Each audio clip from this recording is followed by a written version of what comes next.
Hello প্রিয় দর্শক, স্বাগতম মজার গল্প ঘরে। একটা ছোট্ট অনুরোধ, আমাদের এই মজার গল্প ঘর পেজটাকে ফলো করে রাখুন আর ইউটিউবে সাবস্ক্রাইব করে দিন। সাবস্ক্রাইব করলে নতুন কার্টুন গল্পের ভিডিও আপনার কাছে সবার আগে পৌঁছে যাবে। চলুন আজকের সুন্দর গল্পটা শুরু করি।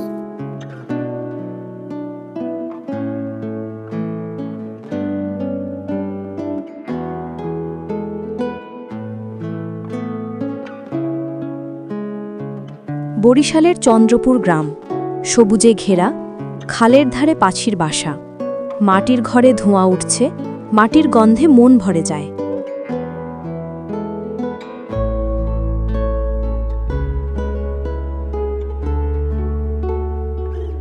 এই গ্রামেরই এক ছেলে, রফিক। নরম স্বভাব, লাজুক কিন্তু পরিশ্রমী।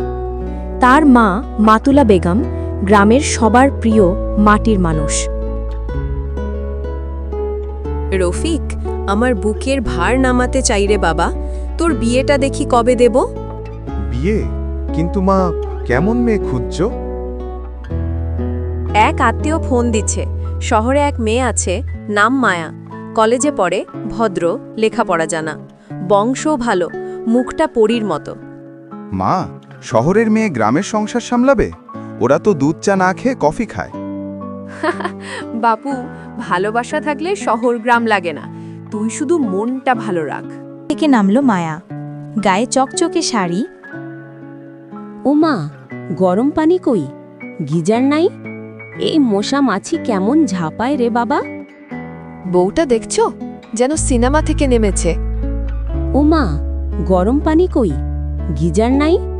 এই মশা মাছি কেমন ঝাঁপায় রে বাবা। এখানে নদী আছে মা, রোদে পানি গরম হয়, গিজার লাগবে না। এমন জীবনেও মানুষ থাকে নাকি? শহরের অভ্যেস একদিনে যায় না। মায়ার চোখে তখন শুধু অভিমান।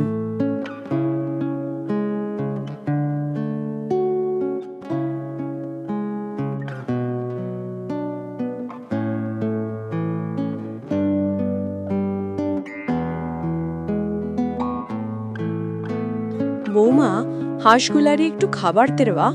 আমি হাঁসের খাবার দেব? আমি তো এমন কাজ কখনো করিনি। তুই শহরের মানুষ, তাই বুঝি গ্রামের কাজ তুচ্ছ মনে হয়?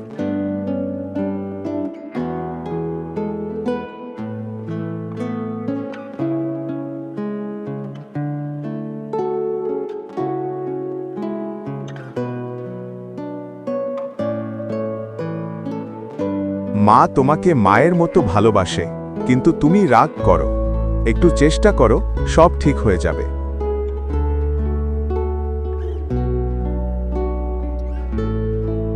পরদিন সকালে রফিক মাঠে কাজ করছে। আকাশে কালো মেঘ, বৃষ্টি নামছে। মায়া দৌড়ে যায়। তুমি ভিজে যাচ্ছ।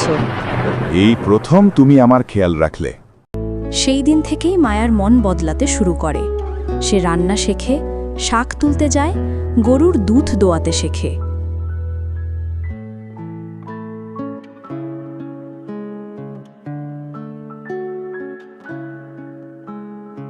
মায়া এখন লাল পাড়ের শাড়ি পরে, মাথায় খোপা, হাতে চুড়ি।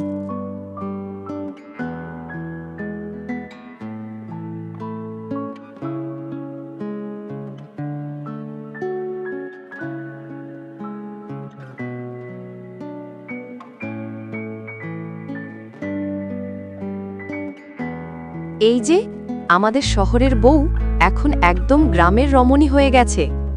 তুমি এখন একদম মাটির গন্ধে ভরা মানুষ মায়া। শহরে সাজগোজ ছিল, কিন্তু শান্তি ছিল না রফিক। এখানে পরিশ্রম আছে, কিন্তু মনটা শান্ত। হঠাৎ প্রচণ্ড ঝড় বৃষ্টি হয়, বিদ্যুৎ যায়, গাছ ভেঙে পড়ে উঠোনে। রফিক মাঠে আটকে যায়। রফিক, রফিক, কোথায় গেলে তুমি? রে বৌমা, তুই আমার মায়ের মতো সাহসী হয়েছিস। সে এখন আমি শুধু তোমার বউ না, মা, এই গ্রামের মেয়ে। 1 বছর কেটে যায়। গ্রামের স্কুলে মায়া এখন শিক্ষিকা। বাচ্চাদের ইংরেজি শেখায়, গল্প বলে, বই বিতরণ করে। তোমরা সবাই পড়ালেখা করবে, মানুষ হবে, গ্রামের নাম উজ্জ্বল করবে। গ্রামের মানুষ তাকে বলে মায়া আপা। রফিক গর্ব ভরে দেখে, চোখে ভালোবাসা। তুমি আমার জীবনের আশীর্বাদ না। দেখছো রফিক, আমি বলছিলাম না শহরের বউ আশীর্বাদ হয়েই আসছে। শহরের আলোয় জীবন বড় কোলাহলপূর্ণ ছিল, কিন্তু গ্রামের নরম আলোয় পেয়েছি সত্যি শান্তি। তুমি শহর থেকে এলেও এখন তুমি আমার গ্রামের প্রাণ। ভালোবাসা মানে মানিয়ে নেওয়া, শহর আর গ্রাম নয়, মানুষ আর মনই আসল। যেখানে ভালোবাসা থাকে সেখানে শহর গ্রাম মিলেমিশে এক হয়।